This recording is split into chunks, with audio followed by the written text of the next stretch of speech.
In September 2022, the most anticipated video game on Earth leaked early, 90 unfinished clips of Grand Theft Auto V6. The person who took them was 17 years old, working from a hotel room using a television and an Amazon Fire Stick. It began on a public forum where a user calling themselves TPoTuber Hacker posted a single message and dozens of video files. The clips showed unfinished gameplay, debug menus, untextured streets, 2 playable characters in a city the world had been waiting a decade to see. For a full day, Rockstar Games said nothing. Fans argued whether it was real. It was real. It was the largest leak in the history of the games industry, and it had nothing to do with breaking the game's code.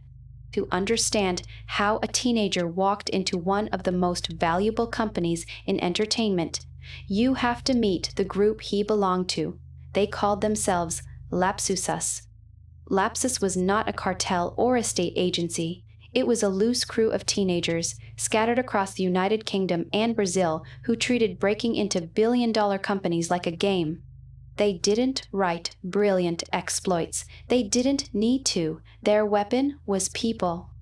They bought stolen passwords on the dark web. They hijacked phone numbers through SIM swaps. And when an employee had 2-factor protection, they simply spammed the approval prompt until, exhausted, someone tapped yes. It worked on giant after giant. First, the chipmaker NVIDIA. Gigabytes of internal data stolen and held to ransom. Then Samsung, then Vodafone, then Microsoft, where they pulled source code from internal projects. The list of victims read like a stock index.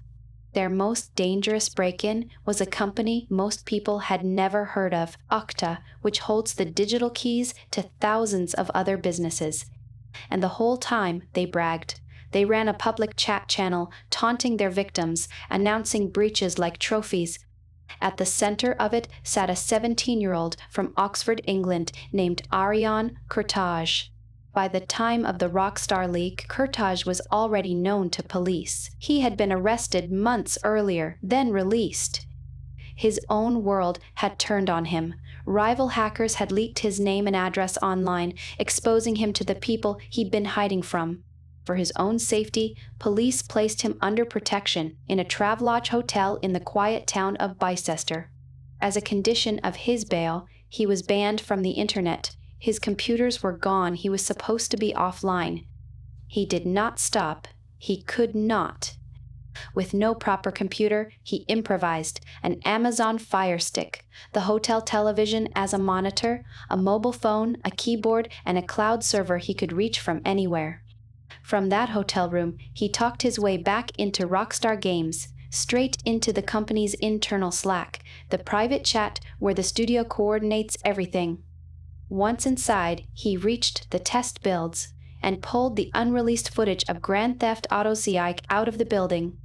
Then he did the unthinkable. He posted in Rockstar's own Slack, telling their developers he was the one who had their data and that he wanted to negotiate. He threatened to release the game's source code, the actual blueprint of the studio's biggest project, if they didn't respond. Inside Rockstar, it was chaos. They locked down their systems, cut off access, and braced for the worst. The breach would cost the studio millions of dollars and thousands of hours of work to recover, all triggered from a bedside table. But the same recklessness that made him dangerous made him easy to find. Investigators from Britain and the FBI had been closing in for months. Days after the leak, officers returned to the hotel. This time, he was not released.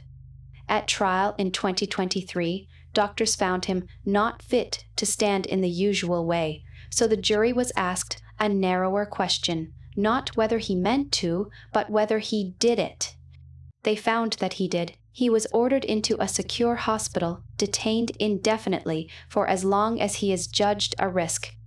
Rockstar recovered. Grand Theft Auto V6 was eventually announced to the world on the company's own terms. Lapsus was pulled apart, arrest by arrest. But the lesson outlived the case. The most valuable secrets in gaming were not protected by a wall. A teenager broke through. They were guarded by people, and people can be talked into opening the door. The root cause was never the code.